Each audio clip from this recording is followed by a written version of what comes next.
Message de l'archange Uriel. Ayam, je suis l'esprit du ministère. Ayam, je suis l'esprit de paix. Ayam, je suis l'esprit de la grâce. Je suis le serviteur du Dieu unique et je me tiens aussi devant chacun de vous pour vous servir. Partout où est invoqué le nom de Dieu, en silence ou à haute voix, je suis là en un instant avec la plénitude de l'amour, des bienfaits, de la bénédiction, de la santé, de la foi et du pouvoir du Tout-Puissant. Ma bénédiction est fonction de la capacité de recevoir. Je dis à votre conscience, à vos esprits et à vos corps, au nom du Dieu unique tout-puissant, que la paix soit sur vous, sur votre conscience qui lutte, vos esprits sans repos, vos corps là, cette paix qui dépasse l'entendement de l'esprit extérieur.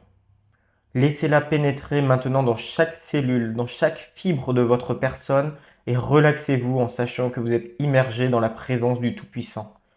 Vous vivez, évoluez et existez véritablement dans le corps intelligent, vivant et respirant du Dieu universel. Et aussi loin que vous puissiez égarer vos pensées, vous ne pourrez jamais quitter la sécurité de son sein. Il ne faut pour cela que votre réveil à la présence dans la sécurité de votre cœur aimant. De tous les anges qui peuplent l'atmosphère interne autour de votre planète, les légions les plus grandes sont celles du Seigneur Michel et les miennes. Nous sommes les serviteurs de Dieu. C'est notre grande opportunité et notre joie de servir dans le cadre du schéma universel des fils et filles de Dieu qui se sont empêtrés par la pensée et les sentiments dans de pénibles expériences et qui, en fin de compte, tôt ou tard, vont invoquer le pouvoir supérieur et demander assistance pour s'en extirper.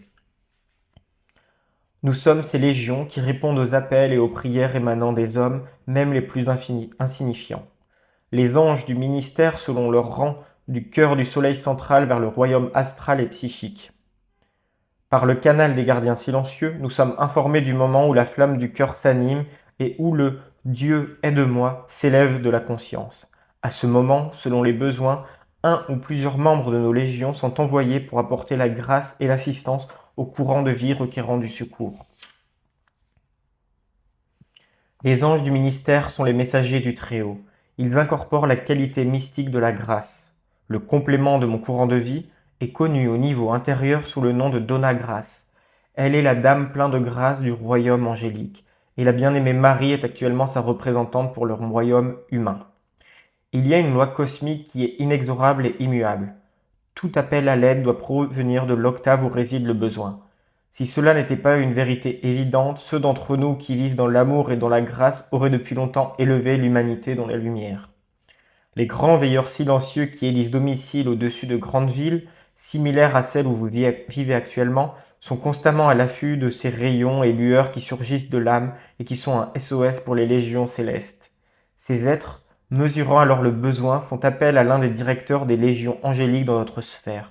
Ce directeur confie la mission à un ange suffisamment développé pour conserver dans son monde des sentiments la qualité particulière de radiation qui est la réponse de la prière.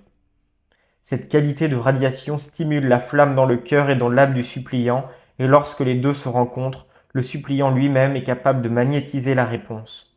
La réponse arrive en fonction de la capacité d'acceptation.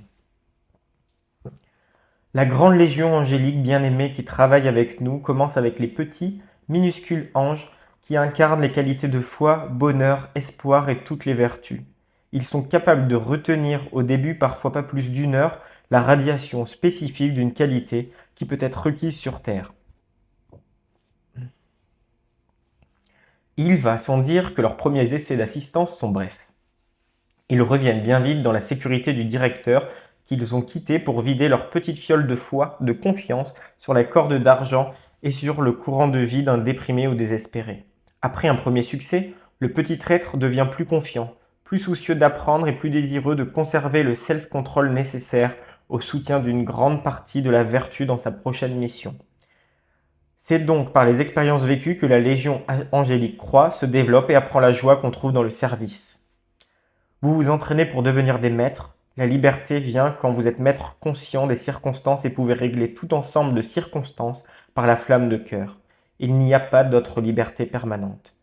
À l'école de la vie, il serait plus commode de faire vos classes par un autre qui résoudrait les problèmes à votre place, mais l'homme sage apprend le principe par lui-même, de peur que l'homme sur lequel il se repose pour résoudre ses problèmes ne soit pas là lorsque se présentera sa grande opportunité. Faites-moi voir ce que vous ferez de votre aura les jours qui viennent. Faites-en quelque chose que nous puissions utiliser et souvenez-vous, souvenez-vous, souvenez-vous.